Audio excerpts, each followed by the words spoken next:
Okay, so this is a French artist called Joann Sfar, and you can see these characters are just really, really simple, really, really loose, but they have that same basic sense of being rendered in the same space and rendered from the same eye line, right?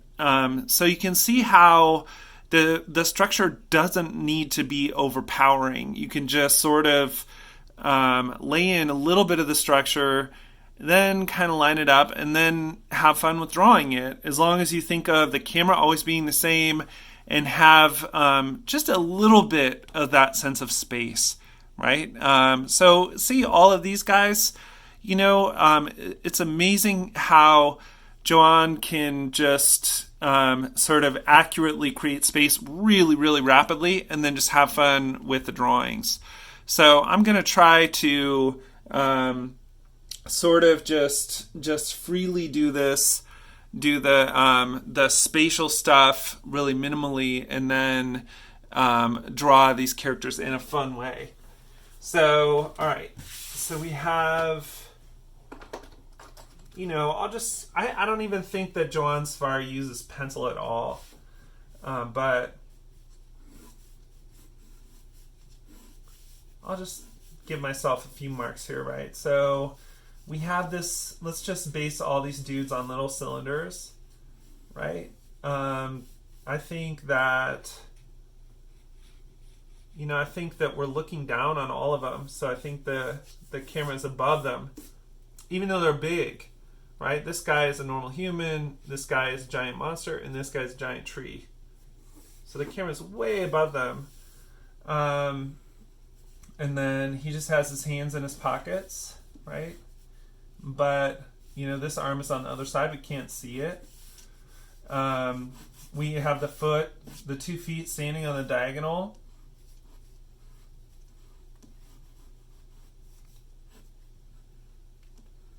A little boot. And then we have, we know the head is vaguely circular. And we know that the cap, all that we're saying here, like the only structure that Joann does is, it's this minimal. Like the face is here, right? Because this cylinder is facing this direction. That's how it's oriented, right? And then whatever in his character drawing he'll make. Like this guy always has square eyes.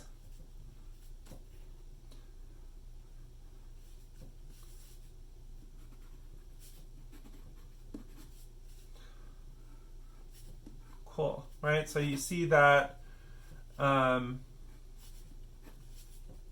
see how that orientation works, and that's basically all it is, right? Is just getting to the point where he just has absolute control over these spatial concepts, and yeah, I really doubt that he even uses a pencil. I think it's always just pen, and then once you lay in these spatial concepts, you can just sort of have fun with it, right? A little collar, cool.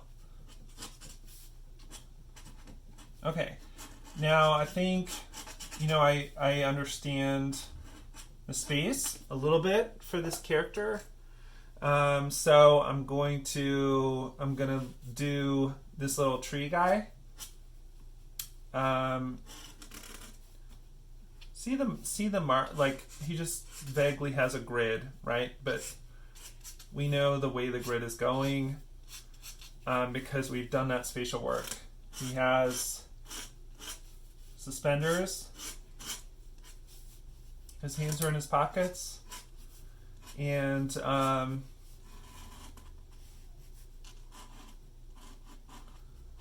let's see how we can just draw with that freedom and background the structural stuff.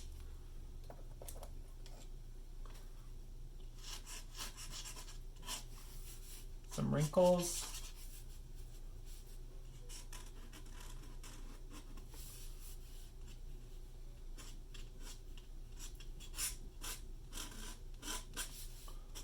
Cool, right? So even without a ton of pencil work, we can sort of orient these characters into the same space. And it's all about just sort of practicing enough to the point that you can internalize it. So it's kind of like that. I think my page is slipping around a little bit. And this class is not all cartooning, but it's really interesting to learn from. But having this knowledge in play and thinking about it will really help you when you are drawing from life too, right? Because you'll know how to place things, and you know how to take shortcuts by doing this, right? Like just like with the tree schema, you know that even if you just place your camera, like you place your camera way up here, then that is a really basic approach that will make whatever you draw look good, right? And it will allow you to check yourself. Okay, so we have this guy, and then we're placing him in the same space with this tree guy. Right, so he's just a cylinder too. And we're just making it effortless, right? Like just knowing that everything is kind of going to be kind of oriented that way. Little root feet. And knowing that, and see, like, you can see Joann working on this too, right? Where, this leg is in front and this is behind. You can summarize that, and that's all you have to show, right? Cool. That is in front, and this leg is bigger, and this leg is smaller, right? And the alignment is diagonal. So once you know that, because you've been practicing geometric schema and compound schema enough, then you just you can then just start summing it up.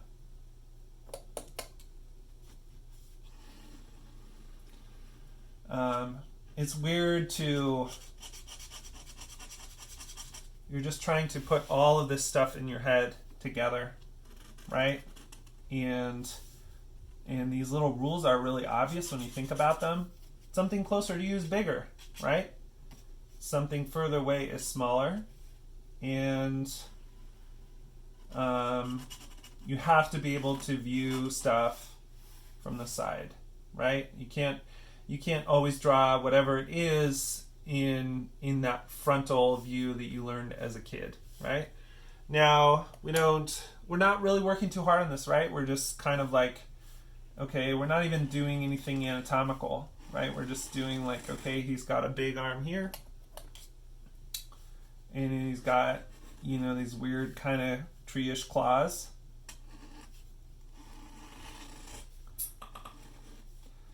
And then this side, though, we can't see the arm because it's partially behind his body. So if we can just get that same gesture, and not make too big of a deal about it, then all of a sudden it's spatial. It looks real, because it's a good compound form, right? So we have this diagonal working. Like if we were to get really serious with a pencil and do a bunch of engineering work on this, we could, but we don't need to, because we kind of have this stuff fixed in our brain pretty well, right? That whatever this alignment is, it's going to be the same as this, and it's going to work with this as well, right? Now this guy's a little crooked, really, but no, that doesn't matter because we're not trying too hard. Okay, so you can see that like this works. All of the spaces line up, it's all the same, and then we know that even though this his face is kind of just a nothing too, right? His face is just two circles, like two holes in the trees. But that alignment is important too, and that's got to correspond to everything that we've established. And if you think of it getting more closed, right? Like, so here's a big circle, here's a medium-ish circle, and here's a narrow circle. You might, that's something that you can sort of internalize as well. Okie doke. So we just have this big dumb smiley face here.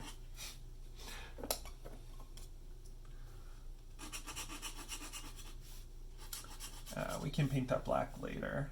And then this is closer to us, so maybe a little bigger. Right? This is a triangle, it's oriented like that. The smile gets bigger as it comes towards us. Right? And then I kind of feel like, the branches on top are just sort of random. I ran out of room on my page.